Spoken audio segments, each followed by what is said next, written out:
So what we've got next is the future of financial crime typologies, and we've got Tara Annison, Wasim Ahmad, and Pierre Woozevelt. Please welcome the speakers to the stage. Welcome, everyone. My name is Wasim Ahmad. I have spent the last 20 years focused on cryptography and cybercrime solutions.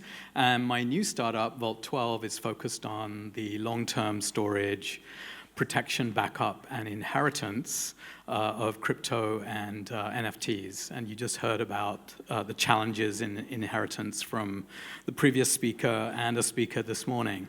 So lots of important things there. So I'm joined today by two experts in the field of financial crime. They're not criminals, but they're going to talk about how NFTs and crime is evolving.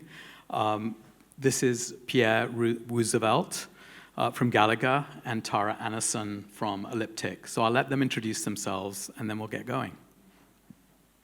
Hi, everyone. So I'm Tara. I work for Elliptic, which is a crypto compliance company. Basically, think of us as like the blockchain police. So what we're doing is we're stopping the bad guys, whether it's terrorists, whether it's dark market sellers, using crypto for all sorts of illicit purposes. Now, this is really important because there's many people in this room who are creating NFTs, they're creating metaverse assets, maybe you hold various different crypto assets. The last thing you want to do is accidentally interact with a criminal, because then you're going to be liable for all sorts of bad things. And so what we do is try and keep the ecosystem safe for kind of anyone that wants to come and create, play, and explore it. Hi, everyone. Pierre Woozevelt with Gallagher. Gallagher is an insurance company, a insurance broker consulting company, one of the largest in the world. The practice that I represent is a technology digital asset practice, and what I do is help protect companies' balance sheets. So we build out insurance products, directors and officers liability, cyber, tech E&O, and crime and specie. So whenever there is an event, a cyber breach, you have your cyber liability. Whenever there's a theft, you have your crime and specie that protects you from the theft of digital assets. And I also help with building out compliance and controls, security compliance and controls to help from a proactive and then also from an incident response planning whenever there is an event or an occurrence. Okay. Great. Thank you so much for the intros. So before we jump into the topic, let's just define what a financial crime typology is. Yeah, happy to do that. So it's no different really in so many ways to the traditional finance world. So if you have someone money laundering, for instance, someone wash trading, so using crypto for all sorts of illicit purposes, trying to hide the source or the destination of funds. You could have typologies as well that look at patterns of behavior, so whether someone is a scammer, for instance. And in crypto, there's certain typologies, and I think we're going to get into them a little bit later, that are very specific to crypto and can only exist because of the magic and the innovation you have in crypto. But there's also a lot of criminal typologies which are basically just a copy and paste of the traditional world. So everything that you see in the news about people being scammed in fiat money, all the kind of criminal patterns and activities, sadly we also get a lot of that in the crypto world as well. Great, thank you. So for the 14 years that Bitcoin and other cryptocurrencies have been around, we've seen headlines about crime and different types of crime being committed. Let's talk about NFTs and where are we seeing NFT crime today? Yeah. So with regards to traditional markets and in the digital asset world with NFTs, the NFT market receives probably 10 times the negative publicity as compared to traditional markets. Traditional markets, the severity and frequency of financial crimes is high, but not as public. When it comes to NFTs, recently, I think this past year, we saw a product manager from OpenSea. What the public announced it as was insider trading. But technically, was it insider trading because NFTs aren't deemed as securities? But the headlines brings all the exposures. OpenSea had roughly around $4 billion in sales. The product manager that committed this fraud of purchasing certain NFTs prior, I think the amount was roughly around $70,000. Not a huge crime, but the publicity was 10 times as opposed to a traditional market. What is the traditional? What is the number for the traditional market? Is it like 2 trillion? Yeah, so the UN has a number on this. So between 2 to 5% of global GDP is linked to just money laundering. And there's loads of other crimes out there. Now that's around about 800 billion to 3 trillion. Okay, that is huge. To put it into context, the entire market cap of all 21,000 cryptocurrencies is less than $1 trillion. So even if every single person that is doing anything with crypto was a criminal, we are still better than fiat. It's pretty good. We're not saying that it's okay. Do you have more examples? So there was OpenSea, that was a big deal. I think there was a Coinbase example earlier this year. Yeah, so I can definitely put some more kind of numbers behind this. I'm a bit of a nerd, so I like numbers. But maybe we should start, because I think, Pierre, you raised a really good point around this narrative that we see about everything that happens in crypto is a scam, and everyone's getting scammed and losing money. So for everyone who's in here, put up your hand if you've had an NFT stolen or scammed from you. Not you made a bad investment decision. That doesn't count. You lost your own money. Right. It's literally like a couple of people. But everything you read is like, oh my God, the NFT market is crazy for criminals. And it's a really false narrative, exactly as you've said. So we've done a lot of research at Elliptic, and when we looked at a period last year, so a year-long period, there was $8 million that was going through NFT platforms that was linked to money laundering. Now, $8 million, yeah, quite a lot? No, it's 0.02% of the value going through those marketplaces. That's tiny. When you look at the number of people that have had their NFTs stolen, and hey, you know, there's a lot of data missing because a lot of people don't report it, but it was, in the same period, $100 million. Seems like quite a lot. If you look at July, for instance, this year, that was like the bumper month of criminals. There was 4,600 NFTs stolen. Again, you might be thinking, oh, this is pretty bad. Okay, January this year, NFT volume was $17.2 billion.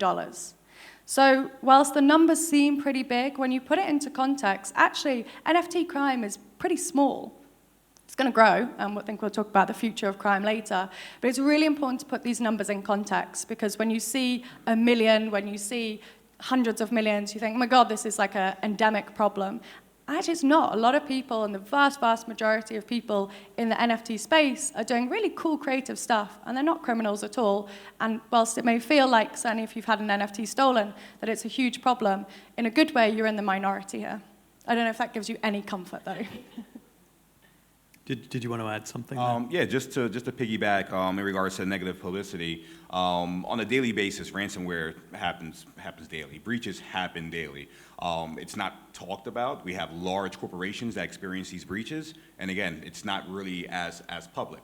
But the minute that a situation happens with regards to digital assets or in the Web3 space, the publicity it's tenfold.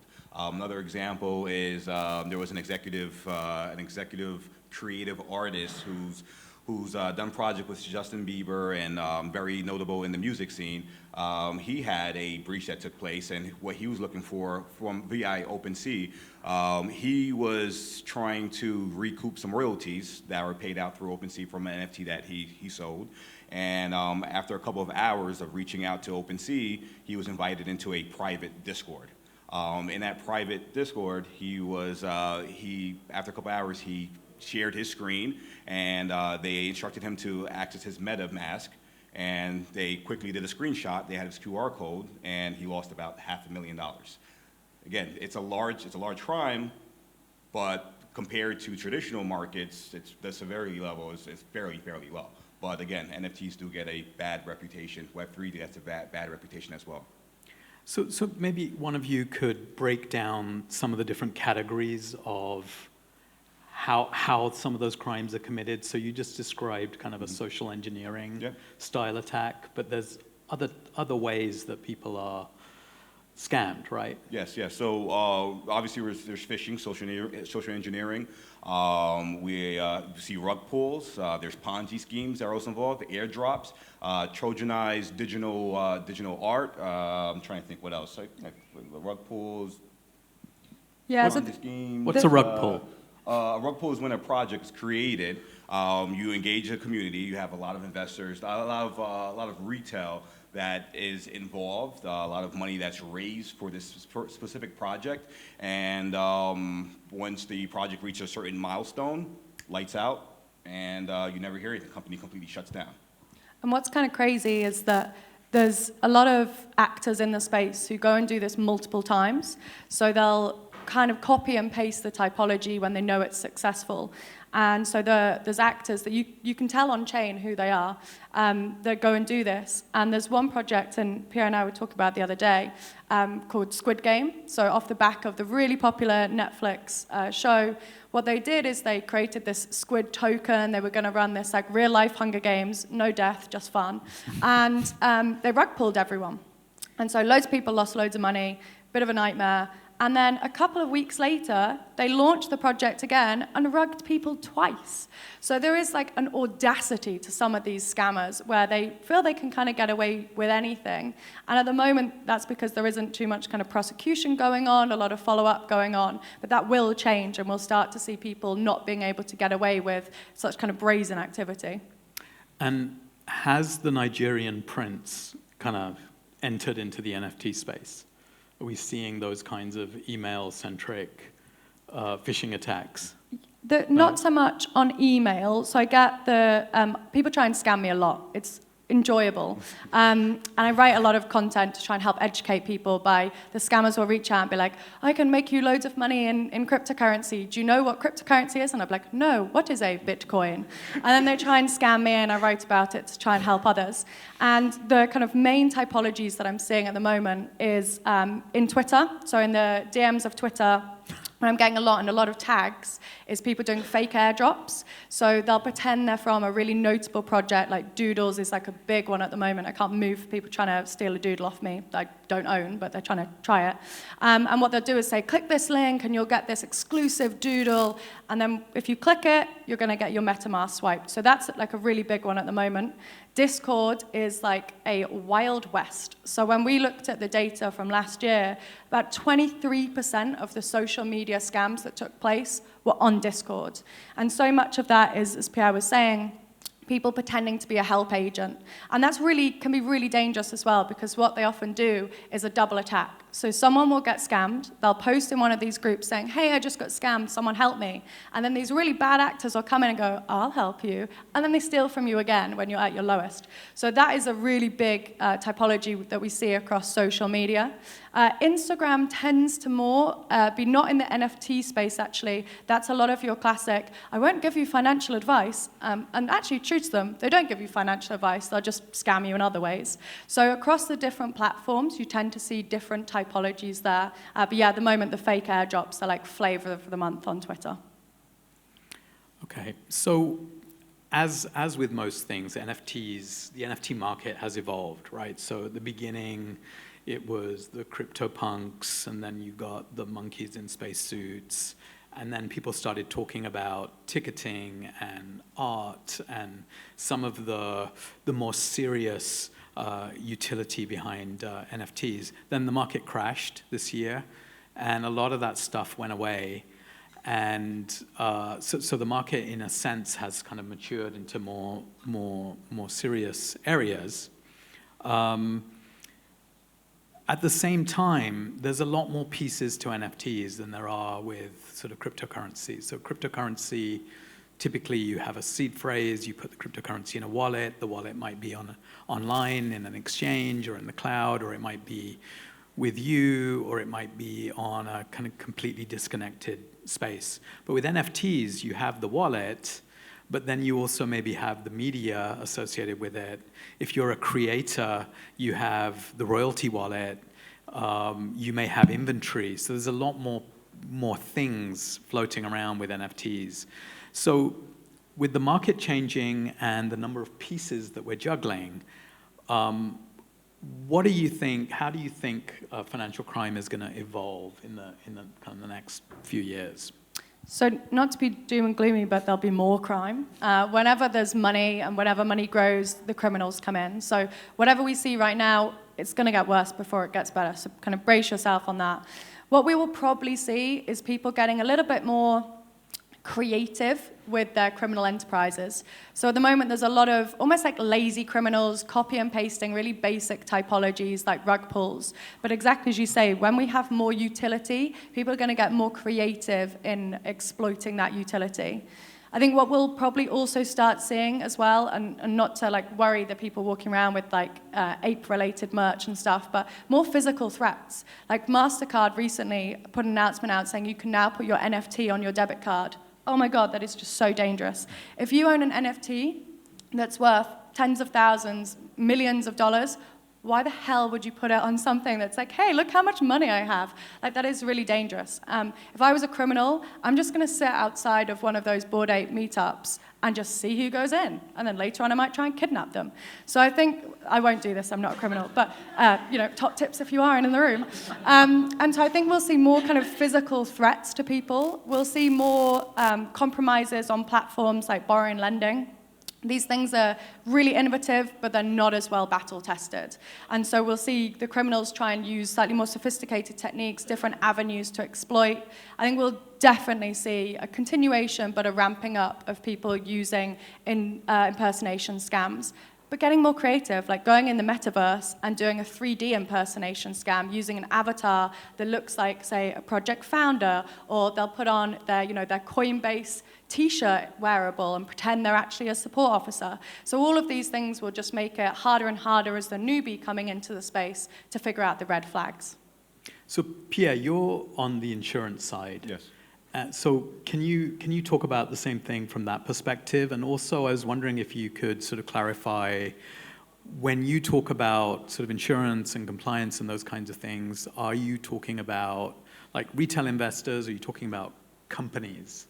Because you mentioned that in your intro, so I'm just curious. So the insurance I build out are for companies itself. With regards to the future, I think from a regulatory standpoint, there needs to be some type of defined line. We're starting to see, in my opinion, a lot of hackers or bad actors becoming more bold. They're not really remaining anonymous. They're actually being more confident with their capabilities, and it's kind of like taunting an organization itself. When they see vulnerabilities within their code and they see opportunities to expose and actually walk away with a significant amount of money, it's kind of like negotiating with a terrorist, right? You are kind of opening the door to say, hey, if you can rob me, and maybe I'll give you back 90%. You can keep 10% of it. So with this state of it being in the Wild Wild West, my opinion is if regulators don't step in and create an actual policy, it's going to continue to just increase, and the techniques that are being used are going to continue to again evolve, and I think it's going to continue to be more of a taunting and more of a game and more of an attraction, because we're starting to see bad actors see that there's an opportunity to, one, I guess, become famous, be the next Wolf of Wall Street, just go out, be bold, and rob a company for $100 million and just laugh and show their presence and show what they've done. But there's also a lack of responsibility on the companies as well as the retail consumers as well too. So the companies, they should be responsible for the controls to protect the retail consumers, and consumers themselves, they should also just take a step back to really review and understand what they're looking, not click just regular links. And bad actors, I think they take advantage of FOMO, fear of missing out. So retail traders or retail investors, retail consumers, their goal is to purchase something quick. When there's an airdrop, they're quick to go ahead and click a link. They just take a step back to really evaluate and take a minute they can kind of protect themselves as well too. So I think there's a level of responsibility on both ends between organizations and retail. Okay, I think we've scared everyone a lot already. We've got a few more minutes, so let's talk about solutions. How can you protect yourself? Who wants to take that? I'll take it. So to protect yourself, I use this term all the time, DYOR, do your own research. The internet, there's a lot of fluff on the internet, but there's also a lot of insight, a lot of credibility. Utilize YouTube University. There's a lot of people that are exposing certain organizations that may end up being a rug pull. So just protecting yourself, taking your time, do your own research. Don't be as quick to share information or allow someone to access into your own network itself. From a company standpoint, build out security controls. Contract with certain auditing firms to actually audit your code. Use diverse firms, not just one. You want to at least have 2 or 3 different firms on an annual basis to continue to monitor, watch, look for vulnerability, and also build out an instant response plan. If you're an organization and you lose $50 million or $100 million, if you can build out certain security controls or certain incident response plans to help recoup a majority of that, it's much more favorable from a risk perspective and also from an insurance standpoint. So the insurance underwriters will see that you're now in control of your risk and you have these controls in place. It should speak to the premium itself and be much more affordable from a cost perspective. Tara, what about you? What do you think we need? So blockchain analytics is really useful if you're, say, a centralized service, being able to be alerted when a criminal is trying to cash out, when they're trying to use your platform. That can protect users because you don't provide an off-ramp. So that is really useful. It's not going to stop criminals in 100% of cases. Education is really key, knowing what those red flags are. So making sure that you don't fall for those scams, especially when they're copy and paste scams, and a little bit more due diligence can help you recognize when you're about to get scammed. I think to touch on the kind of insurance and certainly the audit one, they're not silver bullets, so we do need even more innovation in the space. If you take Audius, for instance, they were hacked for $6 million and they'd had their contracts audited. If you think of insurance as well, copying and pasting TradFi insurance to some degree just won't work. Like NFTs are almost like a pet versus a laptop being insured. If someone stole my dog and my insurance company's like, here's £1,000, you better believe that does not make up for the fact I've lost my dog. So as we move into a more utility-based world for NFTs, I think we're going to need much more innovation coming from new companies, new people in this space helping to make it safer and to protect you and to make you whole after you get your NFTs stolen, or if, hopefully you won't. Great, thank you very much. That's all we have time for. Thank you. Thank you very much.